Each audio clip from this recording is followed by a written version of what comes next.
Kita hari ini mau bacain komentar-komentar dari teman alor semua. Pas kita mention soal Jairo, emang banyak banget yang bilang kayak, pasti susah banget lah, pasti susah banget, mana mau. Mungkin harapannya Jairo salah satu tipe pemain yang mungkin nggak kita miliki ya. Kalau saya yakin dia bisa jadi timnas. Jairo punya sepupunya itu pemain basket IBL.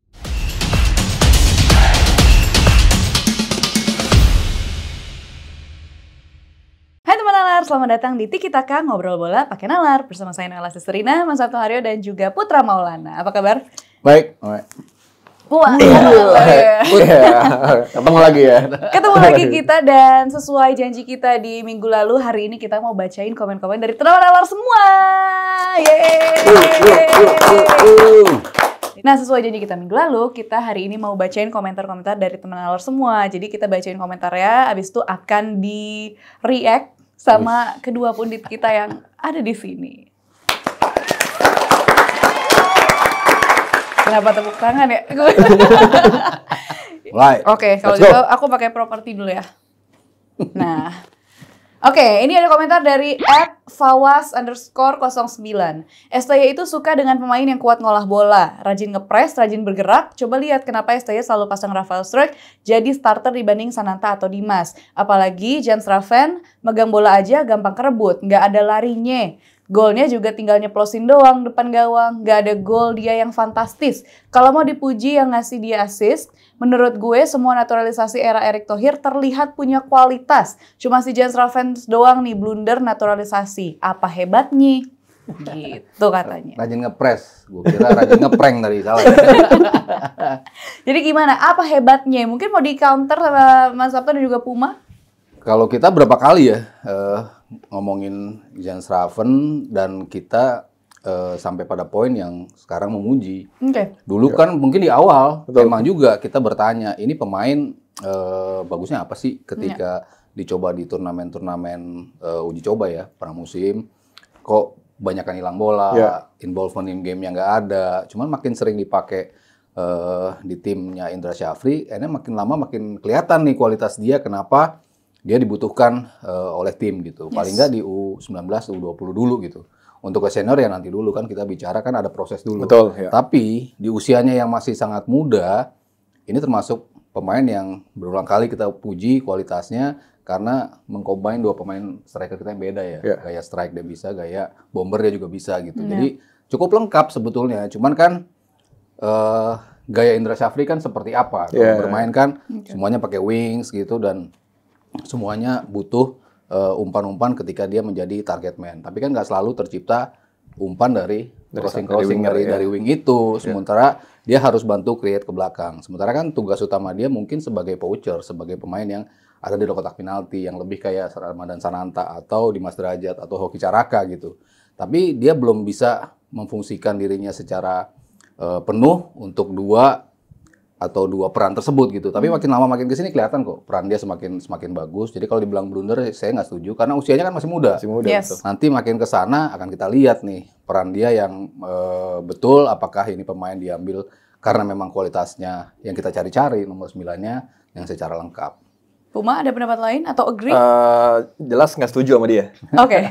Karena yang pertama ya kan ini usia juga masih muda, apalagi kan juga proses menuju pemain menjadi benar-benar dikatakan pemain dan berhasil kan prosesnya masih panjang gitu. Apalagi dia juga masih main di under 20, belum masuk ke senior. Ya itu tadi kita nikmatin dulu prosesnya ya, walaupun memang di awal-awal kan sempat permainannya kita nggak bisa melihat ini detail spesifiknya nih core-nya di mana ini pemain. Cuma kan sekarang udah kelihatan ketika dia main di U20, sekarang juga ngebawa U20 ke fase Piala Asia juga.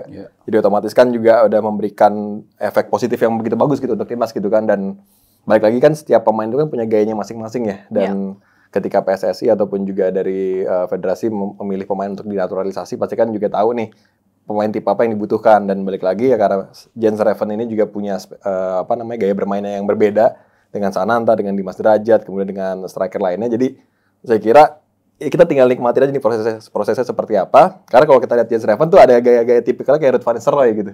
Dia tidak banyak pegang bola sebagai goal getter, sebagai poacher, tapi off the ball-nya bagus. Ketika dia menerima bola, dia juga bisa jadi tembok juga, bermain one two dengan pemain-pemain yang di belakangnya. Jadi sangat nggak setuju sih dengan pendapat dari Fawas 09 ini gitu. Dan terlalu mungkin bisa kita kasih info juga ke netizen, jangan terlalu cepat menghakimi pemain gitu. Apalagi dengan umur yang masih muda masih muda masih evolving, masih progressing juga. Betul. Oke, kita lihat komentar berikutnya. Nah, ini dari @sbhw7hp. Saya paham banget Piala ASEAN masih banyak kekurangan sehingga sekarang sudah nggak dipedulikan netizen. Tapi kalau saya pribadi tetap berharap banyak amunisi senior yang dibawa untuk turnamen tersebut.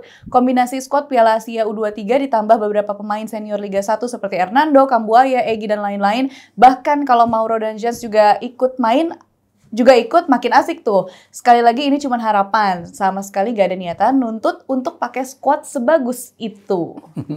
Gimana nih? Saya paham apa yang dimau sama netizen yang menginginkan trofi.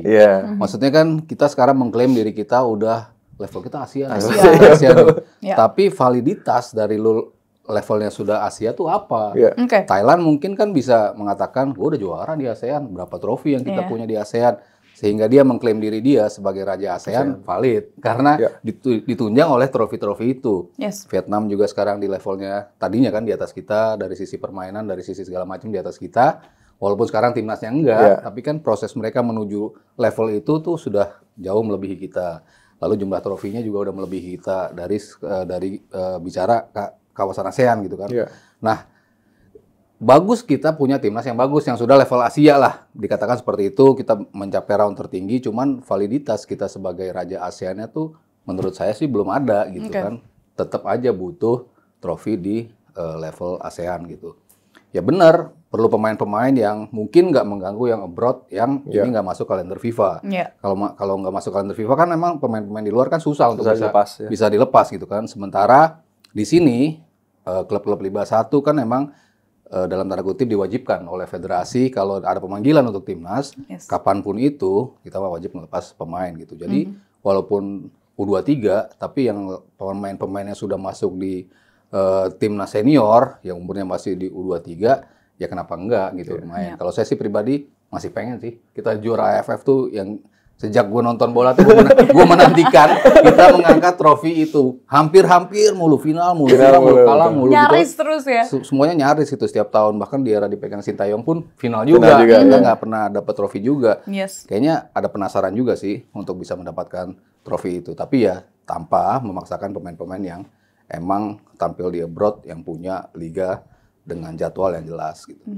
Ya pasti kalau sebagai pencinta sepak bola, apalagi juga suka nonton bola, suka main bola, pasti kan kepengen timnas kita tuh berprestasi, megang piala gitu. Jadi kalau misalkan tadi komennya seperti itu, sama sih. Kalau dari pribadi, saya juga pengen timnas seenggaknya angkat piala dulu nih. Kalau apapun itu ya, piala apapun itu. Tapi mungkin karena balik lagi ASEAN ini juga bukan kalender FIFA, otomatis kan memang susah ya untuk mendapatkan pemain-pemain yang abroad, apalagi mereka main di Liga Belanda, main di Liga Serie A, untuk melepas pemain yang bukan non kompetisi FIFA kan impossible gitu. Jadi mungkin bisa dengan menggunakan pemain-pemain yang di Liga 1 plus kan talent pool kita kan banyak tuh ya. Jadi mungkin bisa menggunakan pemain-pemain yang mungkin dia bukan starting di timnas tapi bisa digunakan untuk bermain di Asian ini, di AFF ini. Jadi otomatis mereka juga akan dapat jam terbang juga. Bisa pakai pengalaman yang mereka juga ketika di senior mereka mungkin bukan starting, tapi ketika main di AFF mereka bisa jadi starting. Otomatis itu juga akan membantu kualitas timnas juga kan. Jadi ya harapannya sih pengennya juga seperti itu, tapi balik lagi ya pelatih yang memiliki kendali, pelatih juga yang memilih pemain. Tapi kalau misalkan memang ditanya kepinginnya seperti apa, ya jelas pengen pemain-pemain terbaik pasti yang buat ikut untuk bermain di ajang AFF untuk itu gitu. Berarti cukup setuju ya dengan komentar sebagai pencinta sepak bola, memaklumi dengan komentar ini. Oke, kita beralih ke komentar selanjutnya. Dari @kresnahadi. Nah, itu sepemikiran rakyat Indonesia dari dulu bahwa umpan-umpan dari Jordi Amat itu bagus, cocok sebagai gelandang bertahan, seperti Andrea Pirlo. Kenapa nggak dari dulu Jordi jadi playmaker? Ya, itu kan yang kemarin kita singgung ya. Ini pemain yang daripada kita ributin siapa yang menggantikan siapa di posisi 3 back. Wah, ntar Hernando main apa enggak gitu. Ternyata kayaknya dua-duanya bisa main bareng nih. Tapi Hernando di posisi back 3 di belakang, bareng JC sama Matt Hilhurst. Di depannya Jordi Amat ternyata bisa juga main dalam posisi yang lebih gelandang bertahan. Karena kan atribut dia selain aerial presence yang bagus, buang bolanya bagus, memang dari sisi kecepatan tidak secepat dulu, kita maklumi usianya berapa, tapi kan membaca situasi, reading the game-nya dia masih di atas pemain kita lah rata-rata. Dan umpan-umpan ke depannya itu yang mungkin akan kita nantikan gitu. Kita rindukan, ini pemain yang punya visi ke depan bagus banget, umpan-umpan switch play-nya dari kiri ke kanan yang semua berawal dari operan dia, itu kan posisinya mungkin sebagai gelandang bertahan ya. Jadi ya wajar kalau tahu-tahu nanti STY tahu-tahu tetap memainkan, Jordi Amat tetap bisa bermain, Rizky Ridho tetap bisa bermain, tapi di posisi yang berbeda. Posisi gelandang bertahan salah satu yang mungkin dimasterin ya oleh seorang Jordi Amat. Ya mungkin kenapa nggak dari awal jadi playmaker, karena kan juga memang natural positionnya dia kan sebenarnya center back ya, dan dari dulu dia berkarir pun ketika main di Espanyol, dia main dan dulu kan back tengah kita nggak sebanyak ini. Iya, dia main di Swansea kan juga udah jadi center back. Jadi mungkin sekarang dicoba kemarin menjadi gelandang bertahan yang mempunyai yang ditugaskan juga untuk sebagai ball playing defender atau midfielder ya, karena memang ya stok pemain kita di tengah mungkin ya itu diperlukan tambahan pemain. Sedangkan kalau misalkan di back sekarang kita udah posisi kita udah banyak sekali untuk pilihan-pilihan di center back, apalagi ya itu kedatangan juga Miss Hilgers juga ada di situ, kemudian juga ya tengah kan juga ada ya Tom Hay, ada Marcelino juga, ada Nathan juga, ada banyak pemain yang bisa di situ kan. Jadi memang balik lagi memang kualitas Jordi Amat itu ya itu setuju sama Bang Sabto, bisa visionnya dia ada, passingnya dia juga ada, reading the game-nya juga bagus, plus juga leadership sama experience-nya itu yang mungkin bisa jadi nilai plus ya dari seorang Jordi Amat gitu. Sebenarnya ini relate banget sama beberapa episode yang waktu lalu ya Mas Sabto, yang kita bertanya-tanya kira-kira pemain senior siapa sih yang harus dipanggil, yang terbukti memang Jordi Amat dipanggil akhirnya. Oke, kita lihat komentar berikutnya dari Bim Besta. Sayuri bersaudara, selama pindah klub seringkali cedera. Sepertinya bagus kembali ke PSM lagi biar kembali ke performa terbaik. Setuju atau enggak nih? Cedera kan susah ya. Namanya juga cedera mau di klub manapun. Nggak bisa di-plan ya. Iya, cedera nggak ada yang tahu kapan kenanya kan. Kalau dia tiba-tiba di Inter terus cedera kan, jangan main di Inter deh, maksud gitu kan. Iya, kembali ke PSM deh biar performanya terbaik. Karena ya memang apes saja cedera gitu. Kemarin Yance juga cederanya kan mengejutkan juga kan. Tiba-tiba jatuh gitu yang mengkhawatirkan. Kenapa gitu. Ternyata untung tidak ada masalah dengan jantung atau apanya dia gitu. Tapi dia tetap bisa berlatih kembali. Yakob juga sempat mengalami cedera gitu. Cuman kan kalau mereka nggak cedera pasti dipanggil kok sama Sintayong. Lagi-lagi dia kan membuktikan fair-nya seorang Sintayong kan based on merit gitu ya. Kalau pemain-main bagus, ya lo akan gue panggil gitu. Dan dia kalau mau main di Malut kayak Wahyu kan juga main di Malut, dipanggil kok gitu kan. Ternyata apa yang dia bawa ketika tampil di PSIS, tapi ketika dia balik lagi ke sekarang main di Malut, ternyata bagus gitu kan. Dan dia mendapat pemanggilan ke timnas. Jadi dimanapun klubnya bermain, asalpun dia bisa perform di level itu, si Malik Rizaldi main di Madura luar biasa, main di Persebaya bagus juga, dipanggil juga kan. Artinya kan lo dimanapun lo main, tapi lo bisa perform, pasti lo akan dipanggil gitu. Jadi apesnya aja sedang mengalami cedera aja sih. Jadi sebenarnya ya nggak ada hubungannya dengan dia main di klub mana sih, tapi lebih kepada ya ketika dia main di sebuah klub, apakah dia bisa perform apa enggak gitu. Kalau ini kan dia kan mengomentarinya lebih bagus kembali ke PSM nih biar performanya kembali lagi, sedangkan kan ya belum tentu juga kan. Bisa juga misalkan dia tetap stay di PSM tapi ternyata kena cedera juga kan ya sama aja bohong kan ya. Jadi memang ya kalau pemain balik lagi kalau untuk Sayuri Brothers nih emang ya disayangkan, cuman setuju sama Bang Sabto lagi ketika mereka perform tampil bagus di klub otomatis pasti dipanggil ke timnas, dan ketika waktu Yakob Sayuri juga jadi pilihan STY di sebelah kanan, kita lihat bagaimana dia meliuk-liuk di sebelah kanan, kemudian memberikan assist ke Marcelino di golnya di Piala Asia kan. Irak ya. Iya, itu kan luar biasa banget itu. Itu yang mungkin sekarang dirindukan juga kali dengan timnas, butuh sosok Sayuri di sayap kanan, di bagian kanan sih. Karena dari speednya, juga dari dribblingnya, agility-nya itu yang mungkin jadi nilai plus juga sih dibandingin ya Sandy Walsh kan tipikalnya berbeda juga kan untuk di sektor kanan, Asnawi juga beda tipikalnya juga.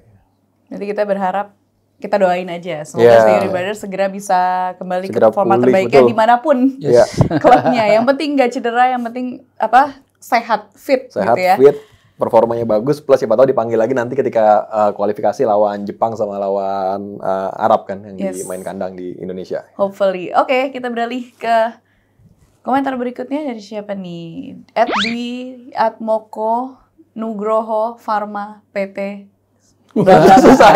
Susah. Itulah ya, pokoknya you know who you are lah ya. Berharap Jairo walaupun sulit, apa yang tidak bisa dinegosiasi? King Indo. Oh gimana ini? Tunggu. Berharap Jairo walaupun sulit, apa sih yang nggak bisa dinegosiasi oleh King Indo? Oke. Oh. Jairo kuat ini ya, bukan? Jairo Ridho. Wow. Beda dong. Tapi emang ya, pas di episode sebelumnya itu, pas kita mention soal Jairo, emang banyak banget yang bilang kayak, pasti susah banget lah, mana mau. Gimana pendapatnya nih? Iya, kalau ngelihat teman-temannya pada datang sih kayaknya tergiur juga ya. Bisa terinfluence kayaknya nih ya. Kemarin yang menarik, nggak tahu bener nggak tahu nggak ya, si Hubner kan bilang, teman-teman gue di Wolves pada bilang, kita bisa nggak sih masuk timnas Indo yang nggak ada darahnya juga pengen juga. Dia ngerasain hype yang from nobody jadi somebody di timnas Indonesia, itu mau nggak mau emang menarik gitu loh, minat. Udah daripada lo nunggu pemanggilan di timnas lo tapi nggak kunjung datang juga gitu. Kalaupun datang mungkin lo cuma sekali pemanggilan tanpa dimainin ataupun tanpa dapat menit main di pertandingannya, ya sama bohong juga gitu kan. Lebih baik yang lo mungkin lebih besar kesempatannya untuk tampil di timnas Indonesia mungkin. Ya mungkin sekarang banyak yang sedang menimbang-nimbang nih. Apa iya ya pilihan itu datang? Hilgers kan akhirnya melakukan itu. Mauro dan mungkin nanti Ole kan juga mungkin sedang berpikir dan banyak masukan juga kan pasti sama yang udah duluan datang. Gimana sih rasanya tampil di timnas? Apa plus minusnya, besaran plusnya atau minusnya? Dan ketika lebih banyak plusnya, pasti mereka akan mikir ke situ ya. Mungkin harapannya Jairo salah satu tipe pemain yang mungkin nggak kita miliki ya. Box to box midfielder, defensive playmaker yang punya vision juga ke depan, yang secara natural main di posisi itu. Kan selama ini kan banyak yang posisinya banyak gitu kan. Kayak Nathan bisa di mana-mana tapi suka dipasang di tengah gitu. Tapi ini kan murni betul-betul seorang defensive midfielder. Jadi ya wajar kalau kita menantikan dia, dan kalau nantinya dia tergiur juga ya masuk akal juga sih. Kalau saya yakin dia bisa jadi timnas ya. Soalnya gini, yang nego dia. Soalnya ini kayaknya ada info. Agensinya dia. Tapi soalnya gini, kebetulan itu si Jairo punya sepupunya itu pemain basket IBL. Ada namanya Kevin Moses Putirai. Mungkin kalau ada yang tahu Kevin Moses, nah sepupuan nih si Jairo sama Kevin Moses, dan waktu itu sempat ngobrol sama Moses. Ya ada lah, maksudnya kesempatan itu tuh pasti ada. Berarti gitu. kan dia nanya-nanya kan? Iya, betul, pasti ada. Dan A1 nih guys. Dan si Jairo kan juga tahun 2012 atau 2013 kan sempat ke Jakarta juga waktu itu sama Ajax Amsterdam kan, main di Jakarta juga. Jadi harusnya sih kalau emang bener dapet Jairo sih bakal jadi additional dan bener-bener nge-boost timnas banget sih untuk di lini tengah sih. Jadi ya sama sih harapannya mungkin sama kayak masyarakat Indonesia lain. Ya namanya juga pemain bagus, siapa sih yang nggak mau kan? Terlepas itu mungkin ada pro ada kontranya, tapi kan ketika kita mendapatkan pemain kualitas, pemain bagus, pemain yang punya pengalaman main di liga-liga top level gitu, pasti kan seneng gitu, dan juga pastinya akan bermanfaat untuk timnas gitu. Berarti emang hype timnas kita ini luar biasa banget luar biasa kan? Banget maksudnya pemain-pemain di luar aja ada keinginan gitu loh untuk bermain di timnas kita. Apa aku daftar timnas wanita ya? Dan mungkin yang lebih serunya adalah yang lebih mungkin mereka jadi makin tertarik karena ketika mereka main kandang, main di GBK dengan 70.000 penonton, 80.000 penonton, itu yang mungkin semakin bikin mereka kayak pernah ini mereka ternyata rasain kan? Betul, belum pernah dirasain sebelumnya gitu. Kayak wah ini ternyata sefanatisme itu sebesar itu gitu, Mas. Apa namanya? Fans bola Indonesia itu yang mungkin jadi apa ya, bikin mereka membara dan greget gitu ya. Oke, kita beralih @bang_dims. Host politik 442 apa? Mas Sabto aja yang bacain kali ya? Oh iya. Jangan macam-macam, ini anak. Rizal cocok sama hostnya tuh, ayo jodohin. Orang hostnya Puma. Jadi gini guys. Ya, hak jawabnya dari Noe dong. Gimana? Kalian kan nggak tahu kan sebenarnya apa yang terjadi gitu. Enggak, sumpah jangan gitu. Rizal udah punya pacar loh. Noe juga. Kan? Gue juga. Jangan ya, jangan. Jadi cocoknya mungkin cocok on frame ya. Jangan cocok berdiskusi ya. Ini jangan memulai api dong. @Korea Leodi. Masa gue yang bacain juga. Noella salah satu Oshimenku dulu, arigato, terima kasih ya. Aduh, makasih loh. Kirim Osimhen tadi. Osimhen Nigeria tuh. Oshimen tuh apa, Noe? Oshimen tuh jadi kayak, kan dulu Ya dulu kan aku JKT ya, udah gitu ya. Aku dulu JKT, jadi kalau di JKT itu ada yang namanya Oshi. Oshi itu yang kita paling favorit gitu. Misalkan kayak di sini, Oshi aku Mas Sabto. Yang kita paling favorit gitu. Jadi kita joget dulu kan? Jadi fans kamu sejak di JKT dia mungkin ya? Iya berarti salah satu Oshimenku dulu. Salah satu doang, berarti kan Oshimennya ada banyak. Walaupun dia Korea ya benderanya ya? Korea. Iya juga. Jadi gitu, terima kasih ya Korea Leody. Oh namanya juga Korea ternyata Iya, Korea Leody. Pakai angka ya sekarang nama-namanya. Oh karena dia fans JKT48. Oh ya. Jadi ada angkanya. Itu 45. Perjuangan, apakah ada perjuangan?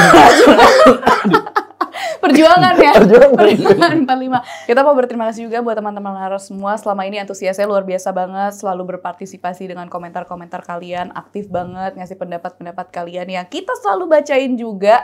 Dan buktinya hari ini ya, ada satu episode khusus untuk membaca komentar-komentar dari kalian. Jangan lupa untuk komen terus dan kasih pendapat kalian terus karena kita pasti akan bacain lagi untuk di episode-episode berikutnya juga. Atau mungkin mau usul. Mau usul boleh banget. Mau ngapain kita gitu kan? Kalau disuruh Des gimana bikin Mas? konten apa? Itu Noya sama Puma aja. Aku ngejuriin.